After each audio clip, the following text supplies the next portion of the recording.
Ladies and gentlemen, from the depths of flyover country in the heartland of America, the Kansas City on the other side of the mighty Mo, welcome to Hittin the Bricks with Kathleen, the genealogy show that features your questions and her answers. I am John, your humble hubby host, and on this first episode of Season 2, we'll be talking to Ronnie from the Empire State in Farmingdale, Long Island. So let's start Hittin the Bricks. So Kathleen, we're back. This is Season 2, and Ronnie is our first guest. It might be Season 3. Who knows by the time we get to it? It's Season 2. We'll call it Season 2. It's our optimism in play right now. This is Season 2, the first episode of Season 2. And Ronnie, you're from Farmingdale, Long Island. Is that what I remember? Yes, I'm on the border of Nassau and Suffolk County. Now, I used to have a friend, and we used to go to the Wantagh Inn, which is a little bit... Oh, yes, excellent restaurant. So right next to the Wantagh Inn on the same block is also a big venue called Mokai. Well, it's interesting because I was shocked that years after, because this was 1980s, that I was going to the Wantagh Inn. So it was forever ago. And then I was really shocked to see that it still exists. Yes, John, some things do outlive you. Yeah. Well, I imagine there's going to be a lot of things that outlive me.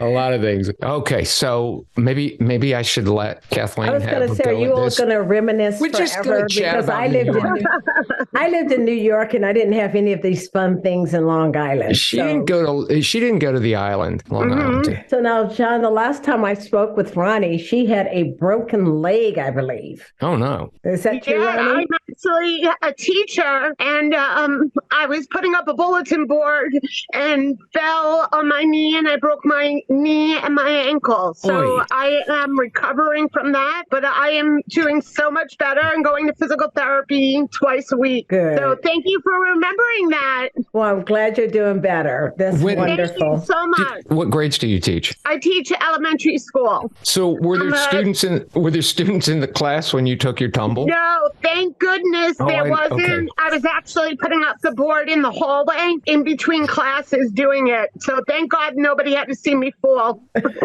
And then the ambulance came and they snuck me out the back door. And how long have you been teaching? I've been teaching since I was a kid. I went in early childhood classes, and I went to CW Post and got my master's in education. And then I worked down on Long Island a little bit, and then I worked for New York City Board of Education for 13 years. Oh, wow. That's great. Thanks for that. Yeah. Is it the classroom or is it education in general? Yes. I'm certified to teach nursery through 6th grade, but after looking at different grades, I love to teach kindergarten and 1st grade because that's the foundation of learning. So I love to teach kids how to read and write and get them excited about learning. The real teaching, the real hard work comes in that. Basically, K through 12 is that it's so foundational. And if you don't make inroads there, you've got a real hard row to hoe after that point. Absolutely. And, and because of that, they've started to realize that it's really important, to give that foundation to children. So they are training a lot of teachers on, how to do reading, how to do phonics, how to do signs and symbols and all kinds of things. It's really great because also if we just look back in history and the way that we learned, there's a special way to count on your fingers, certain letters and sounds. Yeah. And they've been teaching these core values for a very long time. So now they're starting to realize that early childhood is so important and play is so important for children to do so well going forward. Yeah. And again, I'll echo Kathleen. Thanks so much for, the dedication in doing that, because a lot of times teachers are the unsung heroes. And especially, I think, the K through 12 group. And the people who make a true difference are those ones that are John, I agree K with through you 12. 100%. Yeah. and I'm going to think that both of you need to stop and have a beer together so that we can get on with the show. Okay. Let's get to your questions and her answers. So I'm going to let that happen. Here, we'll do an elementary thing. I'll raise my hand. And so now I'll become quiet. Thank you, John. Thank you. Ronnie, I'm going to let you start. I want you to tell us about a little bit about your family and why you called in to Hittin the Bricks with Kathleen. Okay. Hi, Kathleen. I'm so happy to be here. And my name is Ronnie Alicia Kaufman. And my father was Jack Donald Kaufman. And he worked for the Daily News and retired there for many, many years. And unfortunately, my dad is deceased and my mom is deceased. But just like we were just talking about education, I remember learning in school, doing my family tree back in the day. So I had a lot of information, but I couldn't remember everything. So I got onto ancestry.com and I decided that I wanted to create a family tree and look further in my history. Maybe there were, long lost cousins, uncles, and aunts. And I wanted to also just really know where I came from and for my own children. Ronnie, one of the things that threw me totally off until I started looking at some of your documents that I found online was the Salvation Army, because Salvation Army is a typical Christian organization that has done quite a bit of work, especially with immigrants that came in, and your family worked for them. So, of course, I assumed your family was Christian. However, your family was actually Jewish. And I wasn't sure, I was like, well, does she know that? Because a lot of people don't realize it because the family might keep certain Jewish symbols, but they might have no longer identify as Jewish. But then I noticed it was on everyone's tombstone. Yes. Okay. Mm-hmm. So that is not new news. It was I found it very interesting too, because they were actually, from what I remember, very orthodox in their house, from what my parents told them. And I just found it so interesting that my grandfather worked for a Christian organization. And so what a gift, I'm saying, to be able to do that. He's so humble. Yes. But my question to you is, did they belong to a particular synagogue? They did, but I don't know which one it was, because my mom had a calendar. It was very custom to have the calendar in the house. Synagogues used to mail them to the houses so people would have all the information on the Jewish year. So one of the things we're going to talk about at the end is a little bit more of how the synagogue can help you and how to find the right. Okay. I want to talk a little bit more about the family itself. Your grandfather was Samuel Nathan Kaufman. I noticed on your tree and everyone else's tree, looking for a Samuel Kaufman, there is a mixture of 3 to 4 people that look like one. All of you have 3 and 4 Samuel Kaufmans as one person, but they are literally 3 to 4 different people. Now, I know that because I researched 3 before I got to the 4th one that's on no one's tree, which is your family. You're going to find that I did a little extra. Hang on. So this is another case maybe of that. We have in season 1, it was a proliferation of bad trees. Yes, a proliferation of bad trees. Exactly. Yeah, well, unfortunately, what also happened was that, unfortunately, as big as my family I know is, with the passing of my mom and my dad, there's a breakdown in the family. So there's a loss of communication between everybody. Sure. So we're going to address some of your questions. One of your questions was, who were the parents of Samuel Nathan Kaufman? And the other one was, who were his siblings? And I am going to lead you right to those. Actually, I have those for you. I do not want all my listeners to think I do this much work normally, but just to unscramble the 4 Samuel Kaufmans who were all born between 1893 and 1897, I wanted to make sure I had the right one for you. So your father's name was Jack, and what you already know about everybody, Samuel and Jack, is the Salvation Army. You had a specific birth date of 25 November 1895, which is the right date. Do not alter that date. If it says 23rd November, it is the wrong person. You're going to stick with your 25th in this case. And part of it's cultural also, because once they came with a particular date, they stuck to it. If it's right or wrong from the home country, we don't know, but that is not where we're starting. Ronnie had the right birthday. She had the right birth date. And congratulations, Ronnie. Well, what sort of prizes do we have? You did have a World War II draft card. And if you need a copy of anything I mentioned, it just tell me and I'll make sure you have it. Thank you. And then you had the correct date of death, 21 December 1955 in the Bronx. Was that his? Yes. Yes. So normally, I would say, in order for you to unscramble and find the right Samuel married to the right Anna, you would pull a Social Security application 5 where they all got Social Security and it's a primary source. So they actually filled out their own paperwork and named their own parents. The number one key to genealogy is to pull the original documents. You have a marriage index on your tree. That is the correct marriage index. On the original marriage document, it names his parents for you. And it names her parents. So it's just that little small hint. She would have gone a whole nother generation, actually 2 other generations on Lillian's side, Anna Lillian's side, the wife of Samuel. Because Anna was a popular name and it was spelled a couple of different ways. And Samuel was a popular name too. And that's why there were so many of them. Plus, I also found that, that's why we're confusing, because of the duplicate names at the time. Exactly. That would make it quite confusing. But as I said, we have a primary document where he filled out his own marriage record.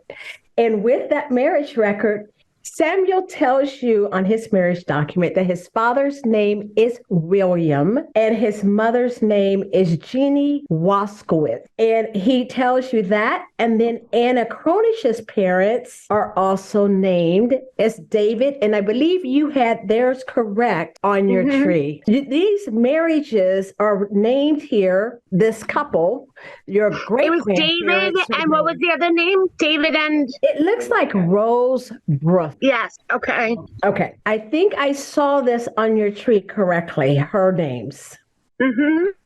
But I will make sure you get a copy of the original marriage record.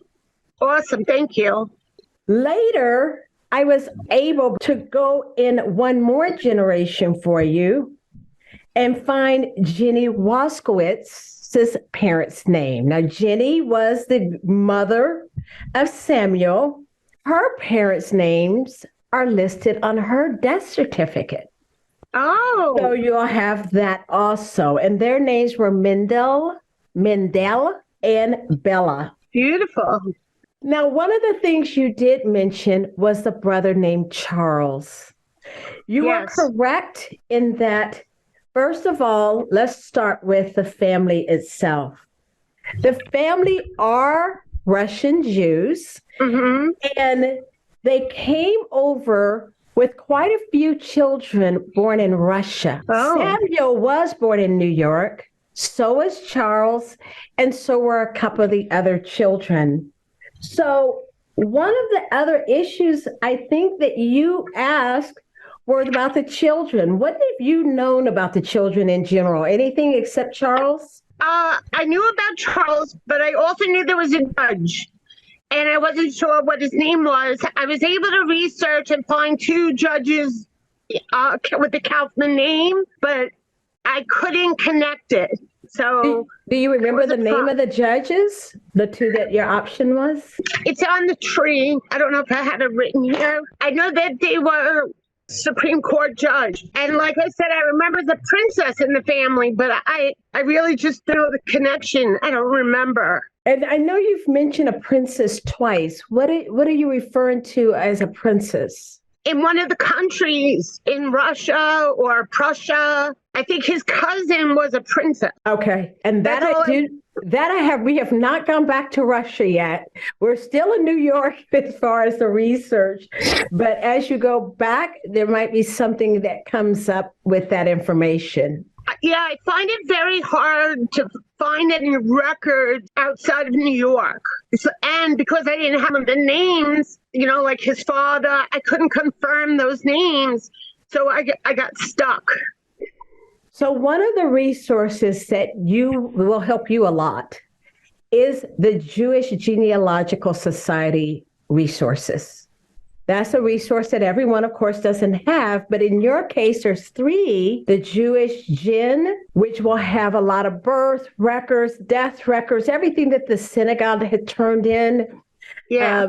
You also have jewishgen.org. And of course, you still want to look under all the New York City.gov record, which is where I found the marriage records. Now, I tried to get the death certificate from New York City.gov, and I applied for it, but they wouldn't give it to me because I didn't have enough information. So now that I definitely have the parent's name, I'll give it a try to get that again. Good. Let's talk a little bit more about the article on your dad. Your dad? Yeah, he was actually running for president of the Daily News. Your father was? Yes. That's what that article was about. That's wonderful. Yes. And in there, it talked a lot about who he was. And it does go back and forth about them always working with newsstands and peddlers. Yes. One of the second biggest hint that I got from your records was Samuel's World War I draft. You had the World War II draft card, but his World War I draft card had one big hint on there. He actually mentions that his mother has to be supported. And so that's how I knew that his father had died prior to 1917. So Samuel says that his mother is a dependent. So now I'm looking in a family household with Samuel, whose father is not alive in 1920 census. Did you find that World War I draft card? I found it, but I couldn't open it. So these records are all on Ancestry.com, or many of them are on for free family search. If you don't have Ancestry.com, your library has a library edition of it, and it's free. Yes. So William died before 1920. He died before 1917. Matter of fact, I believe he died in 1908. I will send you an option where I think this is your William, but more research needs to be done. Remember, my whole job at this point was trying to unscramble the 4 Samuels. So Jenny raised the children on her own if he passed away. That is correct. Okay. That is correct. Jenny Did you have a date of birth for Charles by any chance? We have quite a bit on Charles. Charles was the oldest who was born in America. He lived next door to his mother in 1920. He was married, and in the house with Jenny was Samuel, Annie, and Franny. He also was the executor of the state for Jenny and for his grandmother, I believe. Now, I'm going to have to double check that part to make sure I'm not mixing Charles up, but Charles was definitely the executor of the state for his mother, Jenny. So did it list the other children? Oh, yes. The census records were wonderful in your case. Really? Yeah, they started in 1900, naming all of the children. There's also the 1910 and 1920 federal census. Jenny died in 1925, so we have her death record. Wonderful. Does it list what cemetery? Oh, yes. It gives you everything there. Awesome. It tells you. And the best thing about it is in doing all of the research to the census records, we found a nickname for William, and it's Wolf, W-O-L-F. Nice. So he also went by the name Wolf. And we know it's the right one because we can follow all the children, and Jenny is in the house. Yeah. Now, in addition to the federal census records, New York had state census records. So this family is also listed in the 1905 and the 1915 census also. Awesome. Lots of areas to dive into, Ronnie. Yes, it sounds like it. Wonderful. So, John, in Ronnie's case, I have so much information, but I want to make sure I'm covering any questions she has at this point. I'd just like to know the names of all the kids. Okay. Okay, so what I'm going to do is I'll send you a copy of the census records I pulled, and you could just transcribe them all. As I said, she had 8 children, 5 living by 1900. The other 3, I don't know if you're going to find their names in America, because remember, the older children are all born in Russia, but you will find those in the synagogue records and in Russian records. And do you know when they came here from Russia? When did they arrive? I have it narrowed down for you. And the reason we have it narrowed down is because of when the child was born in America. But that does take me to the next place that you will want to look at. And that's naturalization record, because the older children may have been naturalized, and all of this information is on Fold 3. And Kathleen, I've had over a 10-minute break from season 1 to season 2. And so can you tell me again what Fold 3 is? Fold 3 is owned by Ancestry.com. Specialty is in military records, but it also has a lot of naturalization records also that so are it's indexed. A database. It's a database. Okay. That's correct. Impressing people with that knowledge, I know. And so, John, after Ronnie goes and she exhausts all of the U.S. information she can get, Ronnie, at that point, you'll want to go to the Russian State Historical Archive, and you can get a lot of stuff again online. Okay. You can also write to them. Okay. Awesome. I thought you were going to say after Ronnie exhausts all of her avenues and all the research, then she'll want to go for a nice, refreshing beverage at the Wantai Inn. No, that's not what I was going to tell you either. Ronnie has a lot of work to do. So, Ronnie, one of the other things I want to make sure that you don't overlook, and that's addresses. On the side of the census records, it tells you the house number and normally a street number, or street name rather. So that street name and the house number is going to help you. For example, I was able to find your family and connect them by the address of 982 Prospect. That is where Samuel was married, and later I see his mother there also. Aww. So we were able to follow this just using, again, census records. Awesome. I did not delve into things like city directories. I want you to look at those in the New York. Most of those are at the library. You go downtown in New York City, you all have the most fabulous genealogy section at the big public library. And that I love to hang out there. And there's people that can help you. There's also a lot of resources that you have right at your fingertips. Yes. Now, one other thing with the Salvation Army, was there any other clues there about how he got the job or anything? I do not have the Salvation Army records. However, as you already mentioned, the Salvation Army headquarters is in New York. So you might be able to, I would contact them and let them go through their archival records. I have used their archival records a lot through email, and they're excellent at responding. I appreciate so much. You've done such a wonderful job, breaking adding the bricks onto my ancestry. I appreciate it so much. I was missing some information to help me dive deeper into my family history. And it sounds like you were able to make connections for me to be able to look back through the years to the point of when they immigrated here from Russia. Thank you so much. I'm so happy. You guys are great. Thanks, Ronnie. Thank you. Thank you for participating. It's always enjoyable to meet new people, and you've been absolutely wonderful. Really appreciate it. Oh, thank you. Okay. And Ronnie, thanks for joining us here at Hittin the Bricks with Kathleen. Well, congratulations. You've made it to the end of another episode. Thanks so much for staying. Thanks to Ronnie from Long Island for her questions. Thanks to Chewy Chewbacca Brandt, our part-time cable holder and full-time stinky boy, for his unwavering lack of interest in anything we're doing. The theme song for Hittin the Bricks was written and performed by Tony Fistknuckle and the Nats.